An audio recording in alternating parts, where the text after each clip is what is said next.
नमस्कार दोस्तों। सबसे पहले तो मैं नए साल की आपको तहे दिल से बधाई दूंगा और मैं परमात्मा से दुआ करूंगा कि इस नए साल में, इस चढ़ते नए साल में आप बहुत बहुत बहुत ज़्यादा विवेकी हो जाओ। इतने विवेकी हो जाओ कि परमात्मा की हर वाणी को आप बिल्कुल सही तरीके से समझो और उसको विवेक के द्वारा अपने दिल में बसाओ, उसको ग्रहण करो और उनके बताए रास्ते पे चलो, ताकि हम सब, भारतवासियों की बात नहीं कर रहा हूं मैं, हम सब यानी जितने भी इंसान हैं इस दुनिया में, वो सब मुक्त हो जाएं, वो सब अपने धाम को चले जाएं, अपने स्वरूप में स्थित हो जाएं, ताकि ये पांच तत्व की जो काल की सृष्टि है ये हमेशा के लिए खाली हो जाए। एक भी जीव ना रहे यहां पे जो 84 के चक्कर काटे। एक भी जीव नहीं चाहिए इस दुनिया में। खाली कर दो इसको, बिल्कुल बिल्कुल खाली। तो दोस्तों, मेरी एक जानने वाली फ्रांस में जो एक महिला यहाँ इंडिया में आई थी सत्य की खोज करती हुई, यहाँ पे कई योग पीठों पे हठ योग कर रही थी, बहुत कुछ कर रही थी। तो उसके साथ मेरी जब ज्ञान चर्चा हुई और मैंने केवल और केवल मदन साहिब की जो एक वाणी, सोई गुरु पूरा कहा है, 2 अक्षर का भेद बताए, एक छुड़ाए एक लखाए तब प्राणी निज घर को जाए, उस दोहे को मैंने जब उसके सामने खोला तो मैं हैरान रह गया कि उसने 20-25 मिनट में ही दोस्तों सत्य को स्वीकार कर लिया। मैं हैरान हो गया, क्योंकि भारत में ही किसी को समझाना हो तो कम से कम 1 साल 1.5 साल लग जाता है इस वाणी को समझाने में, क्योंकि वो लकीर के फकीर हुए पड़े हैं हम लोग कि नहीं, मंत्रों से ही मुक्ति मिलेगी, मंत्रों के बिना नहीं मिल सकती। और मैं हैरान हो गया, उस लड़की ने 20-25-30 मिनट के अंदर हर चीज को गहराई से समझा और उसने मदन साहब के ज्ञान के आगे सरेंडर कर दिया और उसने वहीं पे मान लिया कि जो गुरु मैंने बनाया है इंडिया में, वो गुरु पूरा गुरु नहीं है। और आज मैंने उसको जब नए साल की बधाइयां दी और मैंने उसको बताया कि एक YouTube चैनल बनाया है और प्रचार किया जा रहा है सत्य का, तो उसने एक बहुत ही प्यारा संदेश आप सब लोगों के लिए, आप सब मेरे भारतीय भाइयों के लिए, बहनों के लिए एक बहुत प्यारा संदेश भेजा है। मैं उसको भी आपको सुनाना चाहूँगा और मैं उम्मीद करूँगा कि जैसे मालिक ने उसको इतना विवेक दिया है, आप सबको भी दे। मैं बस यही दुआ करूँगा कि आप सब इतने विवेकी हो जाओ कि सत्य और असत्य का निर्णय एक पल में कर लो। और मैं उन लोगों से भी, उन भाइयों से भी कहना चाहूँगा जो ये सोचते हैं कि क्या मुक्ति का ठेका केवल कबीर साहब ने ले रखा है, कि कबीरपंथी नहीं होगे तो मुक्ति नहीं मिलेगी। दोस्तों, आपको बताना चाहूंगा कि अगर आपको कोई और मुक्ति देता है तो आप उसका ज्ञान हमें बताइए कि क्या ज्ञान है, हम भी देखेंगे उसको कि कैसे मुक्ति मिलेगी, किस ज्ञान से मुक्ति मिलेगी। किसी भी संत से अगर आपको मुक्ति मिलती है तो आप उसके ज्ञान को समक्ष रखिए। भाई, परमात्मा ने बुद्धि सबको दी है, आप अपने संतों का ज्ञान रखिए सामने और उसके द्वारा निर्णय हो जाएगा कि मुक्ति मिल रही है कि नहीं मिल रही। क्योंकि चेतना में, चेतन सत्ता में इतना विवेक है कि वो देख कर ही पहचान जाएगी कि इससे मेरी मुक्ति होगी कि नहीं होगी। आप ज्ञान तो सामने रखिए। जिन लोगों को कबीर नाम से ही प्रॉब्लम है कि क्या केवल कबीर ही मुक्ति का दाता है। अब देखिए, ये लड़की कहाँ रहती है, फ्रांस में, लेकिन इसने उस यूनिवर्सल ट्रुथ के आगे सरेंडर कर दिया, क्योंकि सत्य किसी की बपौती नहीं है।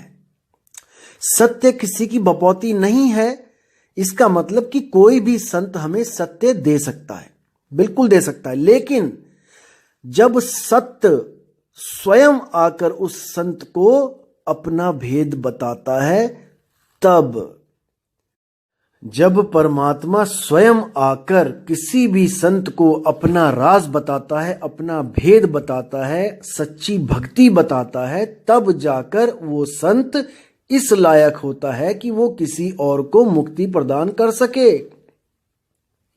समझो इस बात को। तो केवल कबीर साहब ही वो परम चेतना है जो नाम बदल बदल कर लोगों को मिलते हैं और उनको मुक्ति का संदेश देते हैं। केवल कबीर नाम से ही नहीं आते हैं वो, जिंदा बाबा के नाम से, बूढ़ा बाबा के नाम से, मुनिंद्र नाम से, करुणामय नाम से, सतसुकृत नाम से, राधापति नाम से। नामों में कुछ नहीं रखा है, बात है ज्ञान की। ज्ञान क्या दिया जा रहा है, कौन सा शब्द दिया जा रहा है, बात शब्द की है। तो अब देखो, इस लेडीज ने, इस लड़की ने सत्य को स्वीकार किया और ये नवंबर में आके गुरुजी से नाम दीक्षा लेगी। कोई भाषा सेम नहीं है, कोई कल्चर सेम नहीं, कम्युनिटी सेम नहीं, फिर भी सत्य तो एक है मेरे भाई। चाहे वो कोई अंग्रेज हो, चाहे वो चाइनीज हो, जापानीज हो, फ्रेंच हो, कोई भी हो, सत्य हम सबके लिए एक है और आत्मा ही सत्य है। आत्मा को ही खोजना है, मंत्रों को नहीं खोजना है। वरना आप हिंदी के मंत्र लेके बैठ जाओगे, अंग्रेज कहेगा नहीं अंग्रेजी में मंत्र दो, फिर क्या करोगे? फिर क्या करोगे? वो कहेगा मेरी बाइबल में दिखाओ ये मंत्र कहां लिखा है, फिर क्या करोगे? लेकिन बाइबल में तो सोल के बारे में भी लिखा है भाई, कि सोल इज इमॉर्टल, आत्मा कभी नहीं मरती है, लिखा है उसमें। आप उसको प्रूफ कर सकते हो। आत्मा को ही तो खोजना है। तो मेरे भाई विचार करो, मैं किसी का दुश्मन नहीं हूं, मैं सबका भला चाहता हूं। मैं ये भी नहीं चाहता कि आप सारे मेरे पास आ जाओ। आज एक भाई ने मुझसे पूछा कि भैया एक कबीरपंथी मुझे मिला है, वो भी कहता है कि मैं शब्द लिखा देता हूं, तो मुझे कोई निशानियां बताओ कि मैं कैसे परख करूंगा। तो मैंने उसको 8-10 निशानियां बता दी और वो भी खुश, मैं भी खुश कि इस भाई ने मुझ पे विश्वास करके मुझसे कम से कम निशानियां तो पूछी।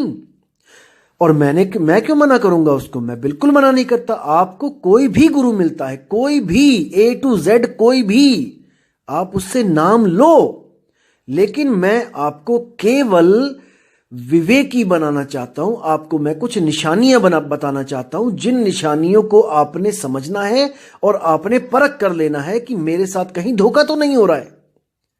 बिल्कुल नहीं मैं चाहता कि आप लोग हमारे साथ जुड़ें, बिल्कुल नहीं।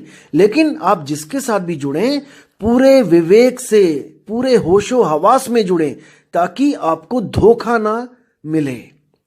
पता लगा आप गए थे वहां पे मुक्त होने और आपको वहां पे पुलिस के डंडे पड़ रहे हैं, गोलियों के सामने खड़ा होना पड़ रहा है। अरे भाई, ऐसी मुक्ति नहीं चाहिए कि गोली लग जाए और आत्मा ही मुक्त हो जाए शरीरों से बिना अनुभव के, वो 84 में ही जाएगी। इसलिए मेरे भाई विवेक करो, विचार करो। हम सब एक ही परमात्मा के बच्चे हैं।